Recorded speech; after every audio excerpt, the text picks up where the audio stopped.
G'day guys and gal, nuns with guns, battle bitches, space dominatrixes, or the object of every neckbeard's desire. Whatever you call the sisters of battle, one thing remains consistent. When given power armor, big guns, and blind faith, women are just as good at killing things as anybody. It's been cool to see GW give the Sisters of Battle some love lately, as they have quite the impressive array of models now. If only they did something similar to the Eldar, eh?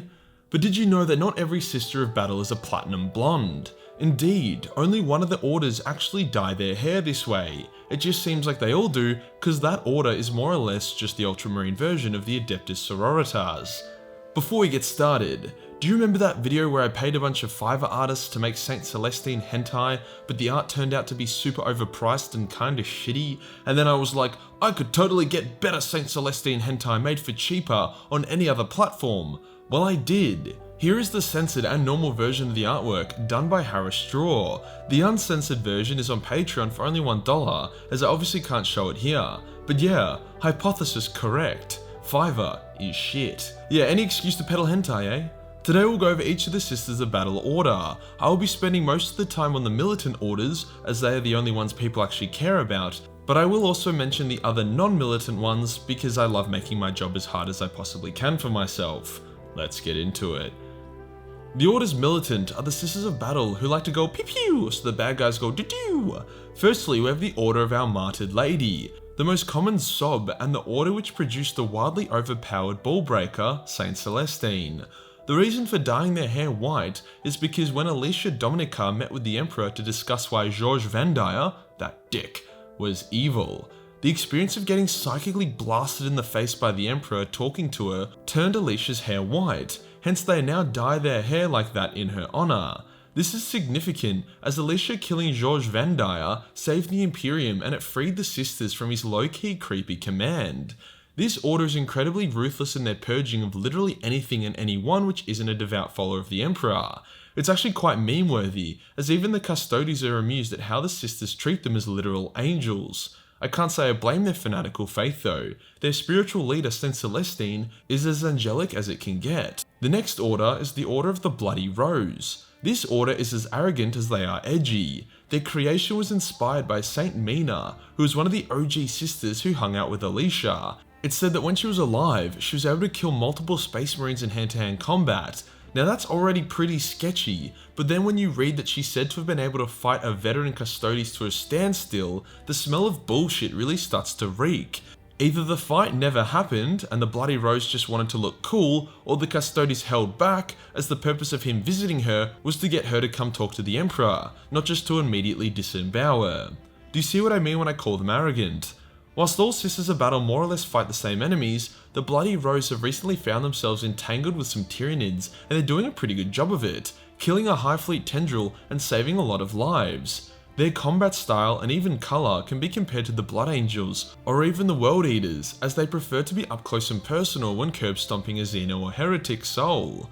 On rare occasion, a sister facing a mighty opponent will glow and crackle with red power, before crying blood with red eyes. In this form, which I'll just call Kaioken times 4, the sister is super overpowered and can certainly clap some cheeks.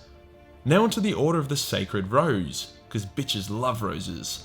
While Saint Mina was a grumpy bitch, the inspiration from this order, Saint Arabella, was known to be incredibly chill and nice to hang out with. Instead of using rage to empower her in battle, she used her calm and collected mind to make logical and considered decisions. To put it simply, they are incredibly graceful. Oh yeah, and they sing while they purge. The singing might seem cute and wholesome, but in reality its main purpose is to drown out the crying and screaming of heretics and Xenos who find themselves suddenly lacking certain limbs due to a recent bolter wound. They are the ice to the Bloody Rose's fire. The oldest of the orders, the one founded by Alicia herself, is the Order of the Ebon Chalice. Now being the first order, as well as being founded by the big lady herself, has put a lot of pressure on the Ebon Chalice. As such, they train significantly harder and produce noticeably superior sisters than most other orders. The negative to this is that their recruitment success rate is lower, hence their order is smaller than the other main ones, especially since the opening of the Great Rift racked a heavy toll on them. The Ebon Chalice are known to wipe out entire Chaos Space Marine warbands, so hopefully that gives you some insight to the ass kickery these bolter bitches can deliver. In recent lore, whilst they haven't won a ton of battles, the battles they have been in have been incredibly important. They help clear out the local systems around Terra and now fight to defend the key hive world of Vigilus. The next order is quite spicy, the Order of the Valorious Heart. Whilst the Bloody Rogue are driven by rage and the Ebon Chalice are driven by pressure to make their dead mum proud, the Valorious Heart are driven by intense guilt. They feel really shitty about being tricked by George Van Dyer and nearly bringing about the end of the Imperium. Fair enough. However, they have taken this to a whole nother level. They're like the Deathcore of Krieg version of the nuns with guns. Their patron, the Saint Lucia, was an incredibly penitent lady who punished herself whenever she thought about something sinful. I don't know about you, but I commit about 5,000 sins in my thoughts every day, so either this bitch is more whipped than a racehorse, or she's incredibly disciplined and likely terrible in bed.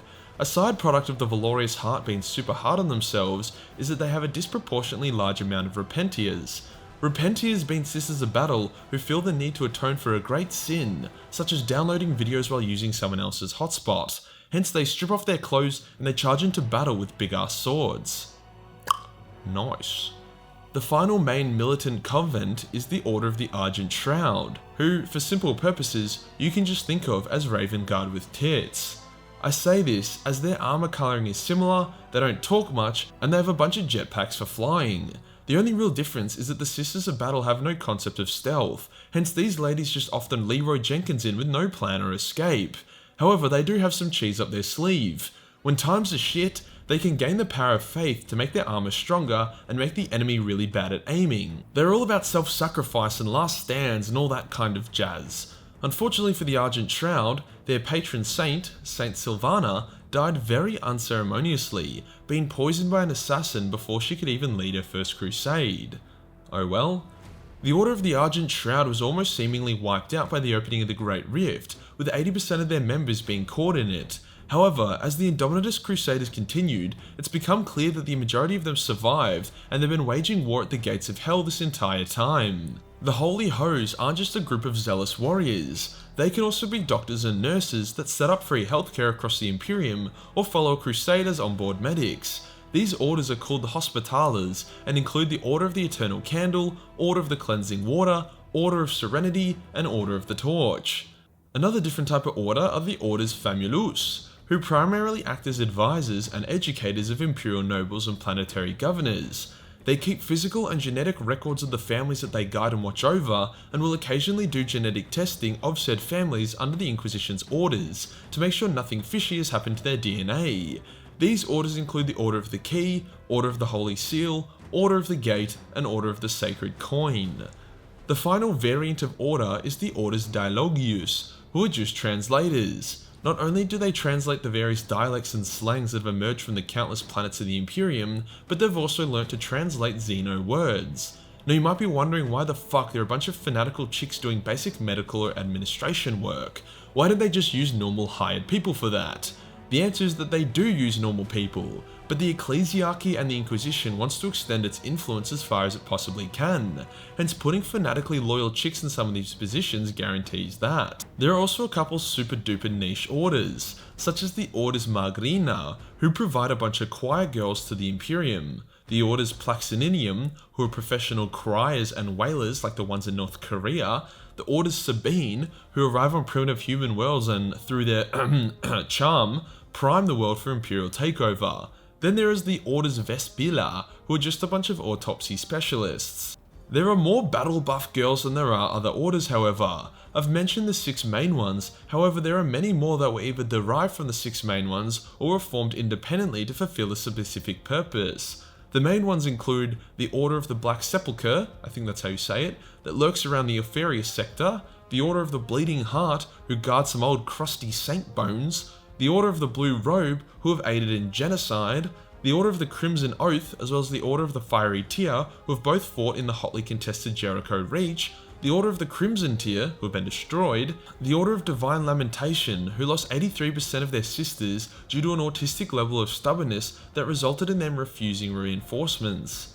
The Order of the Eremine Mantle, who are super loyal and fight hard, but accidentally drop their banner somewhere, hence are whipping the shit out of themselves to atone.